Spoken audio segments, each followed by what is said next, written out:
हम लोग यहाँ पे स्टार्ट कर रहे हैं unit number 2, transmission of digital media.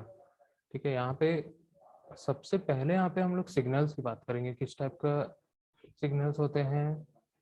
ठीक है, कौन कौन से टाइप के सिग्नल्स होते हैं। तो सबसे पहले सिग्नल है एनालॉग सिग्नल। ठीक है, एनालॉग सिग्नल, एन एनालॉग और analogue signal is any continuous signal for which time varying feature or variable of the signal is a representation of some other time varying quantity।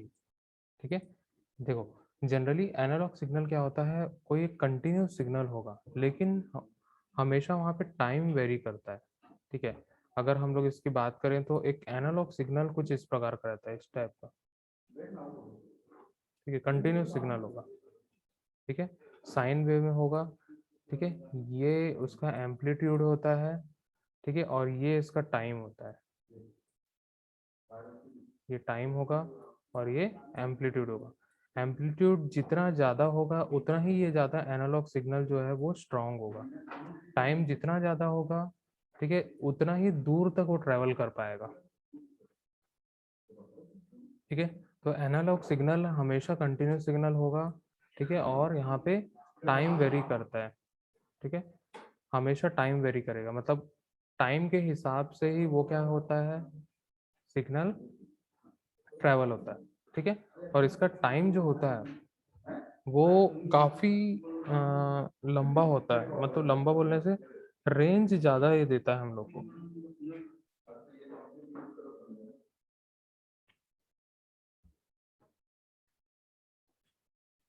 ठीक है, तो इस प्रकार का हम लोग को यहाँ पे एक सिग्नल देखने के लिए मिलता है। ठीक है, analogous to another time varying signal, मतलब यहाँ पे जो टाइम वेरिंग सिग्नल होगा, मतलब टाइम के साथ जो वेरी कर रहा है, ठीक है, उसी में उसकी स्ट्रेंथ होती है। यहाँ पे स्ट्रेंथ अगर हम लोग बोलें तो दोनों ही वहाँ पे जो फैक्टर्स है वो यहाँ पे हम लोग को देखने के लिए मिलेगा। ठीक है, जिसमें एम्पलीट्यूड प्लस टाइम, ठीक है, दोनों से हम लोग इसको जस्टिफाई कर सकते हैं। It differs from a digital signal in terms of small fluctuations in the signal which are meaningful. ठीक है, डिजिटल सिग्नल से ये कैसे अलग है, क्योंकि ये फ्लक्चुएट करता है। फ्लक्चुएट करना मतलब क्या होगा कि कभी ऐसे छोटा है, कभी बड़ा होगा, कभी फिर छोटा होगा, फिर बड़ा होगा, ऐसे ऐसे, मतलब ये कम ज़्यादा होते रहता है। तो उसी को हम लोग यहाँ फ्लक्चुएशंस बोलते हैं। ठीक है, फ्लक्चुएशंस मतलब ये नहीं है कि फ्लक्चुएशन मतलब वोल्टेज में होगा, करंट में होगा, इस टाइप से नहीं होगा, लेकिन वहाँ पे सिग्नल्स में फ्लक्चुएशन होगा। जैसे जैसे डेटा आते जाएगा वो अपने सिग्नल को फ्लक्चुएट करते जाता है। ठीक है, तो इस टाइप का वेव जो बनता है, एक साइन वेव हम लोग इसको बोलते हैं, वो फॉर्म होता है, और उसी साइन वेव से ही साइन वेव के अकॉर्डिंग ही एनालॉग सिग्नल जो है वो ट्रैवल किया जाता है। Analog is usually thought of an electrical context, however, mechanical, pneumatic, hydraulic, and other system may also convey analog signals। तो एनालॉग सिग्नल्स का बहुत सारे इलेक्ट्रिकल कंटेक्स्ट में यहाँ पे यूज़ किया जाता है, आज के डेट पे भी यूज़ किया जाता है, जैसे मैकेनिकल, न्यूमेटिक, हाइड्रोलिक और अदर सिस्टम्स। ठीक है, तो जनरली जो एनालॉग सिग्नल होता है वो एक प्रकार का साइन वेव में ट्रैवल करने वाला एक सिग्नल होता है जो कि कंटिन्यूस होता है और टाइम के साथ वेरी करता है। ठीक है, अकॉर्डिंग टू टाइम वो वेरी करेगा। ठीक है, तो ये था एनालॉग सिग्नल। तो एनालॉग सिग्नल की एक और ख़ास बात है कि यहाँ पे जब हम लोग एनालॉग सिग्नल्स देखते हैं, जैसे कि हम लोग के पास पुराना, जो पुराने ज़माने का केबल टीवी होता था, मतलब एक वायर आके डायरेक्ट टीवी में लगा होता था। ठीक है, तो वहाँ पे क्या होता था कि वहाँ जो सिग्नल आ रहा था वो एनालॉग सिग्नल था, मतलब अगर उसको छू के देखो तो करंट लगेगा। ठीक है, मतलब इतना पावर रहता था उसमें, और वही पावर जो है वो अपने टीवी में जाता था और उसी को ही वो डिस्प्ले करता था। ठीक है, तो वो क्या है, एक प्रकार का एनालॉग सिग्नल है। ठीक है, और सिग्नल जो है अपना मैग्नेटिक फील्ड बहुत ज़्यादा बनाता है इसमें। एनालॉग सिग्नल जो है अपनी मैग्नेटिक इफेक्ट जो है, अपना सिग्नल जो है वो स्कैटर करती है। स्कैटर करना मतलब फैलाती है। मतलब जैसे मान के चलो डिजिटल सिग्नल है, ठीक है, तो वो सिंगल डायरेक्शन पे ही चलता है, लेकिन ये ओमनी डायरेक्शन पे चलता है। ठीक है, इसीलिए पहले ज़माने में अगर हम लोग टीवी वगैरह देखें, तो मान के चलो एक घर में अगर केबल लगा होगा तो आसपास के 3-4 घरों में भी सिग्नल्स कैच करने लगते थे और वहाँ पे भी वो बहुत सारे चैनल जो है वो दिखते थे। ठीक है? तो उससे क्या होता था कि वो एक सिंगल केबल के थ्रू वो अपना जो एनालॉग सिग्नल है उसको ओमनी डायरेक्शनल में वो भेजता है। ठीक है? तो यहाँ पे जो सिग्नल का स्ट्रेंथ होता है वो काफ़ी ज़्यादा होता है।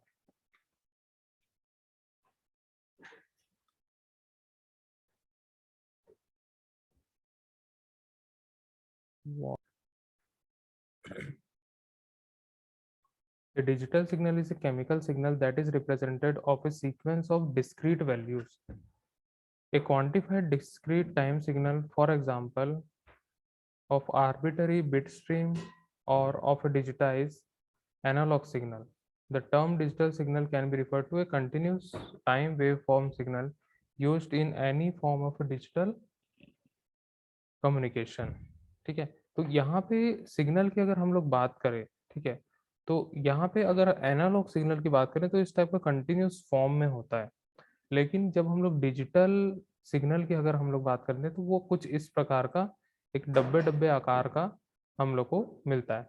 मतलब यहाँ पे अगर हम लोग एनालॉग सिग्नल की बात करें तो यहाँ पे हम लोग को जब हम लोग वोल्टेज देंगे तो कुछ ना कुछ वोल्टेज हमेशा मिलेगा, लेकिन डिजिटल सिग्नल में वोल्टेज या तो फुल रहेगा या तो कुछ भी नहीं रहेगा। ठीक है, तो ये 1 और ये 0, ठीक है, 0 और 1 के स्टेट में यहाँ पे मतलब ऑन, ये वाला जो टॉप में है ये ऑन है, फिर ये डाउन वाला जो है वो क्या होगा, ऑफ स्टेट होगा। ठीक है, तो इस टाइप का यहाँ पे डिस्क्रीट सिग्नल्स जो होते हैं वो यहाँ पे हम लोग को देखने के लिए मिलता है। ठीक है, तो ये टाइम के साथ वेरी नहीं करता है कभी भी। ठीक है, टाइम के साथ कभी भी वेरी नहीं करेगा, लेकिन ये स्विच करेगा जो सिग्नल है उसके बीच में, मतलब ऑन ऑफ करते रहेगा उसको। ठीक है, तो जनरली यहाँ पे जो हम लोग देखते हैं इसको बोलते हैं आर्बिटरी बिट स्ट्रीम। इसको बोलते हैं हम लोग आर्बिटरी बिट स्ट्रीम। ठीक है, तो इस टाइप का यहाँ पे जो एक कंटिन्यूस टाइम वेव फॉर्म जो बन रहा है, ठीक है, इसको हम लोग टाइम वेव फॉर्म भी बोलते हैं। ठीक है, जो कि डिजिटल कम्युनिकेशन पे यूज किया जाता है। ठीक है, a pulse train signal that switches between discrete number of voltage levels or levels of light sensitivity, also known as a line coded signal। ठीक है, जो यहाँ पे सिग्नल होता है वो डिस्क्रीट नंबर ऑफ वोल्टेज रहता है। डिस्क्रीट नंबर ऑफ वोल्टेज मतलब हमेशा 0 और 1 के फॉर्म में होगा। ठीक है, 0 और 1 के फॉर्म में कैसे होगा, यहाँ से स्टार्ट हुआ सिग्नल, ठीक है, ये 1 है, ये स्टेट 1 है, फिर उसके बाद आ जाएगा 0। ठीक है, फिर आएगा 1, फिर आ जाएगा 0, फिर आ जाएगा 1, फिर आ जाएगा 0। ठीक है, तो 0 और 1 के फॉर्म में ये जो है अपना एक लाइन कोडेड सिग्नल बनाता है। ठीक है, और हमेशा जो लाइट की इंटेंसिटी होगी, ठीक है, लाइट की इंटेंसिटी मतलब जितना स्ट्रेंथ उस लाइट में होगा उतना ही ज़्यादा ये सिग्नल अच्छा होगा। ठीक है, जैसे हम लोग अगर आज के डेट की ऑप्टिकल फाइबर की हम लोग बात करें, ठीक है, जो भी ब्रॉडबैंड कनेक्शन वगैरह आता है आज के डेट में, तो उसमें ऑप्टिकल फाइबर होता है। तो ऑप्टिकल फाइबर जो है वो लाइट की इंटेंसिटी में चलता है। ठीक है, मतलब इंटरनल रिफ्लेक्शन के हिसाब से वो डेटा को सेंड करता है। तो उस केस पे वहाँ पे जो डेटा सेंड होता है, जो सिग्नल यूज किया जाता है, वो एक प्रकार का डिजिटल सिग्नल होता है। ठीक है, तो उसमें जो लाइट जा रही है या तो पूरी 100% स्ट्रेंथ में होगी या तो कुछ भी नहीं होगी। ठीक है, होगा तो पूरा उजाला होगा या तो अंधेरा होगा। ठीक है, तो इस टाइप से वो क्या होगा, एक डिजिटल सिग्नल में वो ट्रैवल किया जाता है, इसीलिए उसकी स्ट्रेंथ हमेशा बने रहती है। और जो हम लोग यहाँ से भेज रहे हैं, मतलब जो स्ट्रेंथ यहाँ पे है दूसरे एंड पे भी उतनी ही स्ट्रेंथ वहाँ पे मिलती है। लेकिन एनालॉग सिग्नल में ऐसा नहीं होता है। एनालॉग सिग्नल में क्या होता है कि स्टार्टिंग में सिग्नल काफ़ी अच्छा रहता है, लेकिन दूर दूर जाते जाते टाइम के साथ वो सिग्नल जो है वो उसका एम्पलीट्यूड कम होते जाता है। ठीक है, टाइम के साथ सिग्नल का एम्पलीट्यूड मतलब ये वाला जो स्ट्रेंथ है, मतलब ये जो वेव जितना चल रहा है, ठीक है, वो धीरे धीरे कम होते जाएगा। ठीक है, और एक टाइम ऐसा आएगा कि वो सिग्नल जो है वहाँ पे खत्म हो जाएगा। ठीक है, तो एनालॉग एनालॉग सिग्नल जो होता है वो दूर तक एयर में ट्रेवल कर सकता है। ठीक है, लेकिन अगर उसको हम लोग वायर के थ्रू या किसी मीडियम के थ्रू अगर हम लोग सेंड करें, तो उस केस में क्या होगा, वो भी उतना ही डिस्टेंस कवर करेगा, लेकिन एटेन्यूएशन यहाँ पे सबसे ज़्यादा होगा, क्योंकि वोल्टेज जो है वो वायर के थ्रू जा रहा है, तो वायर का भी कुछ ना कुछ रेजिस्टेंस होता है, वो उस वोल्टेज को खाता है, एब्जॉर्ब करता है। ठीक है, तो उसके कारण यहाँ पे क्या आता है, एटेन्यूएशन आ जाता है, मतलब सिग्नल जो है वीक हो जाता है। ठीक है, सिग्नल क्या होता है, वीक हो जाता है। ठीक है, तो उस केस पे यहाँ पे हम लोग डिजिटल सिग्नल का यूज करते हैं, जो कि हम लोग को बहुत दूर तक ट्रेवल करा के दे देता है, और किसकी इंटेंसिटी में रहता है, लाइट की इंटेंसिटी में रहता है। For example, a signal found in digital electronics or in serial communication using digital baseband transmission or in pulse code modulation representation of digitized analog signal। ठीक है, तो यहाँ पे अगर हम लोग डिजिटल इलेक्ट्रॉनिक्स की बात करें, तो यहाँ पे मैं एक एग्जांपल बताता हूँ।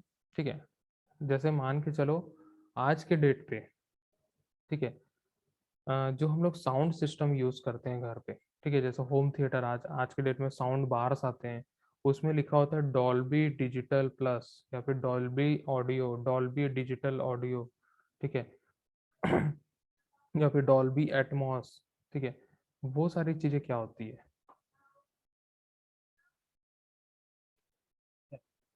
वहाँ पे जो सिग्नल ट्रेवल होता है, सबसे बेहतरीन सिग्नल जो होता है वो ऑप्टिकल पोर्ट दिया रहता है, टीवी में भी दिया रहता है आज के डेट में, और हम लोग को होम थिएटर्स वगैरह में भी उस चीज़ का हम लोग को पोर्ट मिल जाता है। तो ऑप्टिकल सिग्नल के थ्रू अगर हम लोग म्यूजिक को ट्रैवल करेंगे, कराएंगे, ठीक है, सेंड करेंगे, तो उसका ओरिजिनल फॉर्म में हम लोग को आउटपुट मिलता है।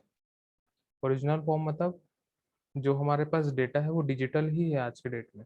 ठीक है, जो भी हम लोग, जब मान के चलो पेन ड्राइव लगा के एक मूवी देख रहे हैं, ठीक है, वो क्या है, डिजिटल सिग्नल है। ठीक है, तो डिजिटल सिग्नल जो है, ठीक है, उसमें जो ओरिजिनल साउंड होगा, वही ओरिजिनल साउंड वो होम थिएटर जो है प्रोड्यूस करके देता है। ठीक है, तो वहाँ पे क्या होता है, जो इस टाइप का हम लोग टेक्नोलॉजी आज के डेट में हम लोग देखते हैं, ठीक है, वो सारा डिजिटल इलेक्ट्रॉनिक्स टेक्नोलॉजी, या फिर जिसको हम लोग सीरियल कम्युनिकेशन बोलते हैं। ठीक है, तो जो यहाँ पे हम लोग को बिट स्ट्रीम मिलती है, ठीक है, जो सिग्नल हम लोग को मिलता है वो कुछ इस प्रकार का हम लोग को सिग्नल देखने के लिए मिलता है, या तो पूरा मिलेगा या तो कुछ भी नहीं मिलेगा। इसमें डिस्टरबेंस 0% रहता है, डिस्टरबेंस आता ही नहीं है इसमें। अगर वहीं पे हम लोग यहाँ पे एनालॉग सिग्नल की बात करते हैं, अगर हम लोग सिंपल सा वायर से हम लोग जोड़ते हैं, तो क्या होगा, उसमें डिस्टरबेंस आने के चांस, वायर थोड़ा हिला, स्पार्क हुआ, कुछ भी हुआ, तो उसमें डिस्टरबेंस आने के 50-50% चांस होते हैं। ठीक है, लेकिन जब हम लोग डिस्क्रीट सिग्नल्स यूज करते हैं या फिर डिजिटल सिग्नल हम लोग जब यूज करते हैं, तो उस केस में डिस्टरबेंस बिल्कुल भी नहीं आता है, कोई नॉइस नहीं आएगा, कुछ भी नहीं आएगा, एकदम प्योर वॉइस हम लोग को आज के डेट में मिलती है। इसीलिए जब हम लोग डिजिटल सिग्नल का यूज करने लग गए, ठीक है, तो आज के डेट के जो रेडियो ब्रॉडकास्ट होते हैं, ठीक है, या फिर हम लोग जो टीवी चैनल्स वगैरह देखते हैं, या कम्युनिकेशन जो होता है, वो उसमें डिस्टरबेंस बिल्कुल नहीं आता है, ग्रेन्स बिल्कुल नहीं आते हैं। ठीक है, तो वो सारे क्या है, डिजिटल सिग्नल्स होते हैं। Digital signal. Digital digital signal इसलिए ज़्यादा फास्ट होता है as compared to analogue signal, क्योंकि एनालॉग सिग्नल को अटेन्युएशन, मतलब सॉरी, एनालॉग सिग्नल को रिपीट करने की ज़रूरत होती है, मतलब इसमें हम लोग को रिपीटर यूज़ करना होता है। रिपीटर का मतलब ये होता है कि वो सिग्नल को कुछ एक स्ट्रेंथ तक कैच करेगा, उसके बाद उसको वापस से रीजनरेट करता है। ठीक है, लेकिन जब हम लोग डिजिटल सिग्नल यूज करते हैं, ठीक है, इसमें हम लोग को बहुत सारे टाइप के अलग अलग केबल्स मिलते हैं, जो कि लाइट के थ्रू हम लोग ट्रेवल कराते हैं। ठीक है, जनरली आज के डेट की अगर हम लोग टेक्नोलॉजी की बात करें, तो लाइट के थ्रू हम लोग ट्रेवल कराते हैं। तो वो क्या करता है, वो 100% स्ट्रेंथ में ही अपना डेटा को ट्रेवल करेगा, और इसमें हम लोग को रिपीटर्स नहीं लगाने होते हैं। ठीक है। तो स्ट्रेंथ सबसे ज़्यादा जो रहती है वो डिजिटल की होती है। पल्स कोड मॉड्यूलेशन एक ऐसी टेक्निक है, ठीक है। देखो इसका रियल टाइम एग्जांपल मैं बताता हूँ। जब हम लोग डीटीएच यूज करते हैं, ठीक है, सरकारी वाला डीटीएच, जो फ्री वाला डीटीएच आता है, ठीक है, फ्री वाले डीटीएच में जो साउंड क्वालिटी आती है बहुत बेकार आती है, ठीक है। और जो पिक्चर आता है वो भी उतना खास नहीं है, लेकिन आज के डेट में डिजिटल हो गया है तो वो पिक्चर क्वालिटी तो उसने सही कर दिया है, लेकिन साउंड क्वालिटी आज के डेट में भी वैसी की वैसी ही है, ठीक है। तो वहाँ पे अगर साउंड की हम लोग बात करें तो साउंड के लिए वहाँ पे pulse code modulation PCM technique का यूज किया जाता है, ठीक है। पीसीएम टेक्निक जो होता है वो एनालॉग सिग्नल में हम लोग को डेटा देता है, ठीक है। लेकिन जब उसको कन्वर्ट किया जाता है डिजिटल में, जब टीवी में वो लगता है, ठीक है, मतलब जो डीटीएच का बॉक्स रहता है, सेटअप बॉक्स जो रहता है, वो क्या करता है, एनालॉग सिग्नल को लेके डिजिटल में कन्वर्ट करता है ना, वो कन्वर्टर ही है एक प्रकार का, ठीक है। एनालॉग को लेके डिजिटल में कन्वर्ट करता है, लेकिन वहां पे वो साउंड को कन्वर्ट नहीं कर पाता, साउंड को वो एज इट इज हमारे टीवी तक सेंड कर देता है ठीक है। तो पहले के अगर टीवी की बात करें हम लोग, पुराने टीवी के, वहां पे लगता था ऑडियो वीडियो पोर्ट, 3 पिन होते थे उसमें, एक रेड कलर का, एक येलो कलर का, एक वाइट कलर का, 3 पिन हम लोग लगाते थे, ठीक है। और क्या करता था उससे, एक से वीडियो सिग्नल भेजता था, एक से ऑडियो सिग्नल भेजता था, और दूसरे से सिंक्रोनाइज करता था, ठीक है। तो वहां पे 3 अलग अलग टाइप के सिग्नल जाते थे, ठीक है। लेकिन आज के डेट में सब चीज डिजिटल हो गया, हम लोग वहाँ पे HDMI पोर्ट यूज करते हैं, उसमें ऑडियो और वीडियो दोनों जाता है, ठीक है। तो अगर हम लोग उस डिजिटल सिग्नल से भी हम लोग अगर वहाँ पे देखें तो आज के डेट में भी पल्स कोड मॉड्यूलेशन टेक्निक ही यूज किया जाता है, और ये सबसे बेहतरीन टेक्निक है, ठीक है। लेकिन बस एक चीज है यहाँ पे, इसमें साउंड का डिस्टरबेंस बहुत आता है, ठीक है। इसीलिए जब हम लोग पहले की टेक्नोलॉजी के जो डीजेज होते थे, जो डीजे होते थे या स्टूडियो होते थे, ठीक है, रिकॉर्डिंग स्टूडियो वगैरह, वहाँ की क्वालिटी देख लेना और आज के डेट की क्वालिटी देख लेना, ठीक है, जमीन आसमान का फर्क नजर आएगा, ठीक है। तो पल्स कोड मॉड्यूलेशन जनरली इस टाइप का एक signal based, analogue signal based ही एक जो सिग्नल होता है, ठीक है। यहाँ पे लेकिन जो ये पल्स होते हैं, ऊपर नीचे जो जा रहे हैं, ठीक है, ये टाइम के साथ भी वेरी करते हैं और एम्पलीट्यूड के हिसाब से भी वेरी करता है, ठीक है। जितना स्ट्रॉन्ग सिग्नल होगा उतने ही साउंड हम लोग को अच्छी मिलेगी, ठीक है। तो पल्स कोड मॉड्यूलेशन टेक्निक के बारे में भी हम लोग आगे पढ़ेंगे।